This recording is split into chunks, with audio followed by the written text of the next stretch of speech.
lu tax ngeen kontaan ci moom.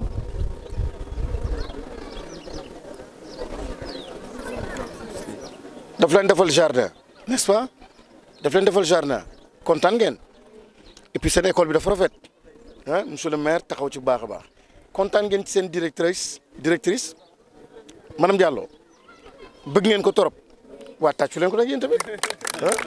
voilà ak seen encadrement yi seen enseignants yi kontaan ngeen ci ñoom ah c'est très très bien maintenant est-ce que xam ngeen li tax ñoom ñu def loolu parce que école yi lan mooy seen différence école ak yeneen écoles yi. kan mooy tontu loolu si la différence su école bii ak yeneen école lan ngeen am te ñoom amuñu ko kan mooy trouvé waaw ah les notes excellent ak keneen beneen ak beneen jardin bi ak lan ak bassin bi ak lan ak leneen ah loolu rek ngeen am waaw toppatoo école bi ak lan ah léegi ngeen jël ndax de gaaw leen waaw ak culture bi excellent kon yéen am ngeen culture ñeneen ñi amuñu ko yéen da ngeen di toppatoo ah ak ban waaw titre lan ambassadeur de la propreté ah boobu daf fi am. ah loolu mooy lan loolu mooy lan représentant wu wax bu baax ñoom lan mooy seen liggéey di setal école bi di vérifier ndax set na et cetera ah ça c'est bien loolu am na solo ah kon yéen am ngeen loolu nuñ koy woowee encore ambassadeur de la propreté am ngeen tamit bassin am ngeen tamit lan seen jardin am ngeen tamit lan de bonne note école bu baax la kon yéen am ngeen lépp donc école yële amuñu lii loolu nga wax si la école yële amuñu lii moom nga wax si la nag waxal na yow tamit yaa ko wax waa léegi dama bëgg ngeen comprendre lu tax monsieur le maire lu tax IEF ak directrice ak encadrement bi yëpp ñu lu mel ni école ñu indi fa bassin ak jardin boo xam ni potager bi ngeen di toppatoo ak trouver leen ay ambassadeurs propreté de la propreté lu tax ñu def loolu fii ci biir école kan mooy trouver loolu lu tax ñu tànn ko defuñu ko ci mbedd ba defuñu ko ci biti wante ñu dugal ko ci biir école lu tax ñu indi ko biir école waaw pour que les autres fassent la même chose c'est ça tàccu leen loolu waaye c'est bien hein ok kan moo am beneen tontu. Ils sont là. Hein? Les ambassadeurs sont là. ana ambassadeurs yi waaw ambassadeur loo leen laaxatu. Avec leur badge, avec leur badge. Avec leur badge. Ah c'est excellent ah donc yéen ay ambassadeurs yi. mais gisuma góor ci seen biir la daf mel ni ay ambassadeurs yi sax. ah heureusement. alors donc yéen seen liggéey mooy seetal école ok damay gàttal rek tuuti li tax man tamit ma bëgg a nekk seen place sant monsieur le maire sant seen directrice sant seen encadrement ak sant IEF mooy ñoom dañuy gis ëllëg dama demoon Japon fan yële te maa ngi wax ak madame la directrice dama bëgg su ma ñëwaatee doyen fi fekk fi incha allah Japon xale yi ma dem seeti seen âge la ñu am Japon amoon na benn temps jamono mu am bombardement yéen a ngi koy fàttaliku wala liir ngeen ko wala jàngeen ah Hiroshima ak Nagasaki ñu amoon doole ñu bombardé leen ñàkk lépp comme li ngeen di seetaan ni Palestine et cetera yéen a ngi seetaan loolu xale yi nekk ci biti ñenn ñi perdre seen parents amatuñu dara wante lenn moo tax tey jii Japon nekk benn puissance industrielle oto yu bëri yi ngeen di dugg fii xale yooyu ñoo màgg ba tabax ko ba defar am na machine yu bëri yi ngeen di jënd xale yooyu ñoo màgg tey jii ba di ko defar wante ñoom ci benn yoon rek la ñu jaar ak lenn rek la ñu fësal mooy éducation yar seen bopp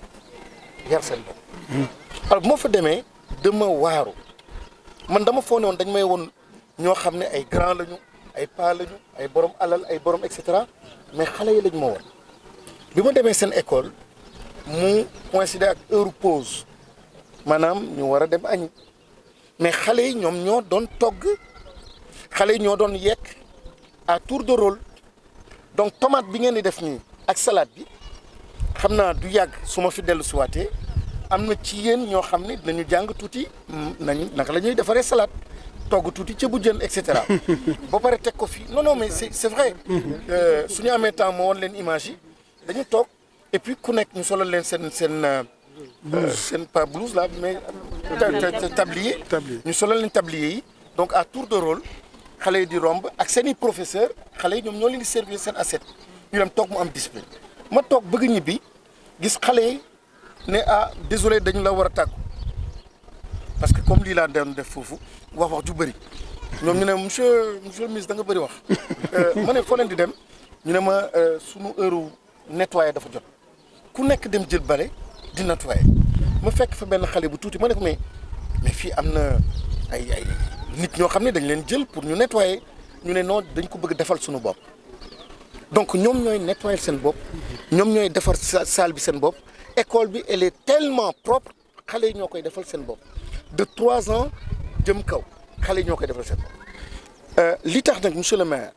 ak madame la directrice ak ñii ñëpp yéen a ngi may dégg bu baax de dafa mel ni da ngeen xiif est-ce que yéen a ngi may dégg li ñu bëgg mooy ñoom dañu gis ëllëg lii di ñëw man su ma bëggee jox nit liggéey xam nga kan laay tànn damay ne lan mooy sa diplôme nga ne ma man dem naa ba université ma ne waaw lan nga mën soo mënul dara du ma la jël looy ay looy am diplôme yu màgg-màgg mais ki may jël nag mooy koo xam ne nee na ma am naa diplôme universitaire wante mën naa togg man ménage bi maa koy defal suñu bopp gis nga bàyyi maag bay ma ne di yow mën nga bay yow médecine nga doon jàng nga ne moom bi ma nekkee tuuti tànk laa am amuuru bay di dem ba tey ji ma mën lépp et finalement da ngay am ay compétences yoo xam ni foo mënti dem nit ci ñoo lay soxla comprendre ngeen li ñu bëgg te réew mi ëllëg mi ngi dépendre ci yéen li ngeen di jàng nii bu leen ko xeeb soo leen defee classe tuuti c'est très bien ngeen foo tuuti c'est très bien après dem leen ci ferme bi toppatoo leen tomate yi dem leen jaayi tamit ngeen mën jaay tamit c'est important ngeen mën a togg c'est important ngeen mën a def propreté mu set c'est très important ngeen organiser xool ni fii am na poubelle amul poubelle mais li ngeen di jàng fii tamit bu mu des ci école il faut sa biir kër su ma demee war na set yow yaay kii bi yow yaay ambassadeur bi fan nga dëkk mën naa la topp sooy wàcc ni ñu ànd biir néeg bi set na sa biir kër set na ci koñ bi tamit dara du tilim loo gis rek di nga ko for dem sànni ci poubelle c'est très très bien donc dañu compter bu baax ci yéen vous comprenez dañu compter bu baax ci yéen yàlla na leen yàlla dimbali yàlla na yàlla jàppale bu baax a baax te ngeen dëggu bu baax dégg ngeen li ma wax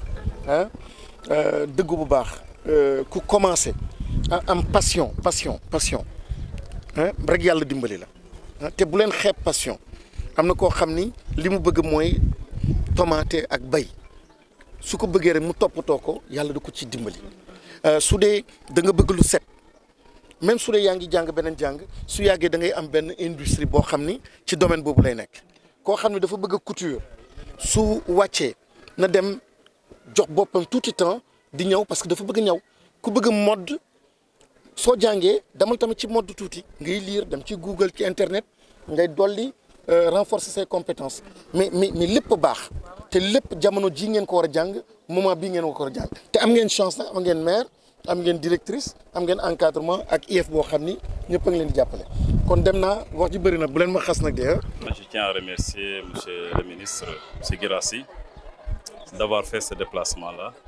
de remercier aussi le président du comité de gestion monsieur Manguede, la directrice madame Diallo et monsieur Colli aussi l'IEF, ainsi que l'ensemble du corps enseignant qui est là, qui se charge aujourd'hui, je peux dire, que de l'encadrement de ces jeunes enfants. Et ce qui m'a c'est un projet que j'ai mis il y a 3 ans de cela derrière, 2022. C'était un projet de campagne et aujourd'hui c'est une chose faite. Et je l'avais expliqué à Madame Caroline Niang, qui est là, qui m'a vraiment écouté ce jour-là. Elle m'a dit que Monsieur le maire, je pense que ça c'est une chose, c'est possible. Et maintenant, ce qui restait à faire, c'est le financement. Et par la suite, j'ai pu rencontrer un de mes frères chez Dao, à qui j'ai expliqué le projet. Il m'a dit que nous sommes prêts à vous accompagner. Et je lui dis que je pense que l'école devait bénéficier en premier lieu de ce projet. C'est l'école de 24. Pourquoi? Parce que c'est une école qui a des résultats, je peux dire qu'au-delà quand même de mon expérience par rapport aux autres écoles au niveau de cette commune. Et je trouve que c'est tout à fait normal qu'on puisse leur faire bénéficier cela. Et ensuite, le second point à ce niveau, c'était du point de vue pédagogique, faire comprendre aux enfants qu'est-ce que c'est que la culture en tant que telle. Et l'autre aspect, c'est de permettre aux écoles d'être autonomes du point de vue financier.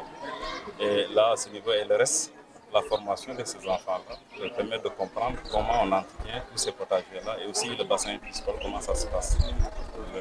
Et aujourd'hui, je peux dire que j'ai fait mon rôle. J'ai pu réaliser mon rêve au niveau de ces écoles. Et maintenant, ce qui reste, c'est de les perpétuer partout au niveau de ces écoles primaires, au niveau de la commune de Passage. Et Inch'Allah, dans peu de temps, nous allons démarrer au niveau de la chaîne de la Midi et il était 8 aussi, et ainsi de suite. Ça, c'est quelque chose qui me tient à cœur. Et grâce aussi à l'accompagnement de mes conseillers qui sont là, il y a un maire en salle d'éducation et le président de la commission ici. Et je peux dire à Fatick, surtout aussi l'entreprise d'église qui m'a beaucoup soutenu. C'est bon, en wolof. xanaa balaa may kii ma gërëm suma frère monsieur le ministre monsieur Guirassy koo xam ne bàyyi na lépp mu jógee depuis Diamniadio ba fii pour ñëw xool liggéey boo xam ne entamé nañ ko il y a quelques mois de cela. Lii nag dafa di xalaat boo xam ne amoon nañ ko ñaari at si gannaaw ma ko doon bébét ñu bind ko xayma ko mais lu ci desoon mooy concrétiser ko mais loolu si kaw loolu nag amoon difficulté financier man koo def ci diggante bi nag moo am entreprise Ibris boo xam ne jot a waxtaan expliqué ko sama projet ñu ne ma lii de mën nañ ko def mu doon si man ma ne lii de est-ce que mën na ñu ne ma mën nañ ko def si diggante bi ñoom ñoo contacté madame Caroline Niang moo xam ne mooy technicien bi ñu ñëw xool suuf si d'abord ndax fii mën nañ fi def agriculture si kaw loolu mu ne lii mën na nekk mu ne mën na nekk mois de novembre ma jaar fi commencé liggéey commencé xool yàlla def ñu jot financement bi ñu def lépp lu ci war def nañ ko ci si wàllu jën bi je pense que dans mois d'avril ou mois de mai su ma juumul dana jéem a na mat parce que 800 grammes lay doon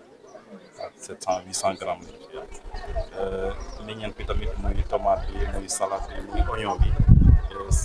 bi tomate bi mu nekk ñoom commencé nañ ko jaay te mu ngi produire donc loolu dañ ko def uniquement pour xale yi jàng fi jéem a xam agriculture mooy lan nan la ñuy béy mooy lan parce que xale yu bëri fii Ndakaaru xamuñu luy mbéy donc lii dafa di loo xam ne day doon leen di accompagner la ci seen dund parce que suba xale bi mën na fi jógee mu génn carrément fa ma am xalaat ne lii de mën nañ ko def même suñu biir kër mën nañ ko def si kaw loolu mën na ci am tamit xaalis mën a fayal boppam yeneen ci muy matériel scolaire muy fourniture scolaire et cetera mais lii tamit dañ def pour jàppale école bi tamit mu mën a am source de financement lu ñu bëgg a defar comme table banc yàqu mën nañ ko fa defaree ainsi de suite ñu soulager un peu CGE bi loolu tam bokk na si loolu tamit moo gën a pousse pour ma def lii te bëgg naa ko def partout tam si école yi xaalis da nag bëriwul waaye il faut que lii ñu mën koo doxal partout parce que lii exemple lay doon am na yeneen maire yoo xam ne nañu possibilité bi maa ngi leen di ñaan ñoom tamit ñu def la même chose parce que def nañu bassin piscicole ñu fi yar jën mais bëgg nañu dugg intégrer encore yeneen yi muy ay ganaar ay béy et cetera ndax ñu am benn structure bu complet lii nag lii moo ñu tax a jóg te man mën naa ne carrément tey jii kontaan naa lool si teewaay yow parce que il n'est pas donné à tout un chacun de se déplacer comme ça donc moom dafa oyof nag loolu moom xam naa ko ci moom campagne nañu ensemble xam naa nu mu mel donc macha allah vraiment di gërëm ñëpp di sant ñëpp. donc di sant bu baax suñu borom bi mu ñu indee fii ci école PA 24 et ci invitation monsieur le maire Jamil qui est un frère bu ma xam mais wax dëgg yàlla découvrir naa tey jii yu yéeme daal d'abord ses rapports à l'éducation ak li mu def ci biir école bi en s'appuyant bien sûr sur un encadrement de qualité maanaam madame la directrice madame Diallo ak encadrement am yëpp ak élèves yi tamit ak parents d'élèves yi comité de gestion bi di ci nuyu tamit bu baax ay champions yu mel ni Manga bi ñu xamoon ci wàllu lutte mais bu xarañ tey jii ci accompagnement élèves yi am tamit le président des délégués de quartier Birane Ly boo xam ni ancien gardien de but la woon international tey jii léppam mi ngi koy jox xale yi loolu nag dafa am lu muy tekki et franchement di jaajëfal bu baax monsieur le maire parce que le fait de réussir ça et de mobiliser donc acteurs yooyu pour ñu accompagner xale yi ci seen jàng lu am solo la di jaajëfal tamit entreprise yoo xam ne ci gox gi la ñu soqeekoo entreprise mooy Ibris donc ñoom ñëpp ku nekk avec générosité di accompagner ba installé fi ay bassin donc piscicole ak ferme mini ferme bu ndaw bu ñu am fii ak peut-être prochainement benn kiiwu élevage j'espère donc yu bëri en termes d'activité ñu ngi fi et porté donc par la mairie mais porté aussi par ay acteurs yoo xam ni gox bi la fii la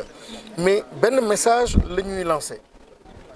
di ko lancé d'abord principalement aux collectivités locales mairie yi pour que ñu mën a inspiré wu ci lu mel nii mooy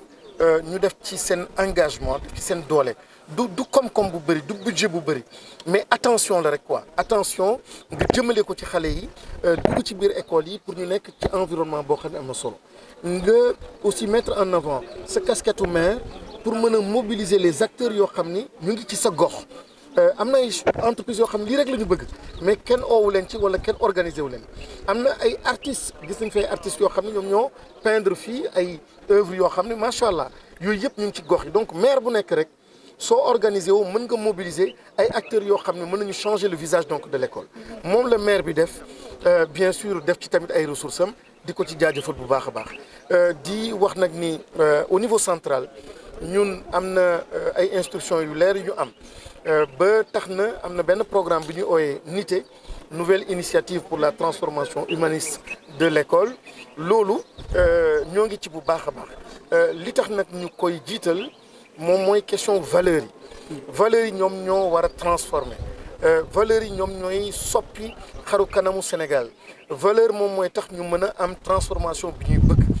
comportement bi civisme bi patriotisme bi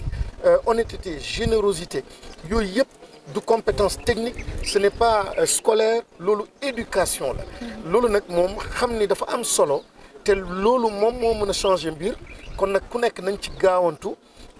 jox ko jëmm jox ko gëdd jox ko cër surtout donc di leen jaajëfal bu baax a baax merci beaucoup. Chers amis téléspectateurs, vous venez de vivre les temps forts de cette visite que le ministre de l'Éducation nationale, monsieur Moustapha Guirassy, vient d'effectuer au niveau de l'école PA Unité 24 en présence du maire des Parcelles Assainies. Visite consacrée exclusivement au potager scolaire existant ici au niveau de l'école PA Unité 24, mais aussi le bassin piscicole. Alors ça a été de grands moments de retrouvailles avec ces autorités. Alors loolu la ñu doon tey fii ci TMS TV tey alors di am mbégte ak kontaan nag ngeen gis le corps enseignant gis tamit école bi xale yi aussi tamit ak liñ toppatoo école bi vraiment ñu leen di jox dégg daje beneen yoon ci yeneen émission fii en direct sur la TMS TV.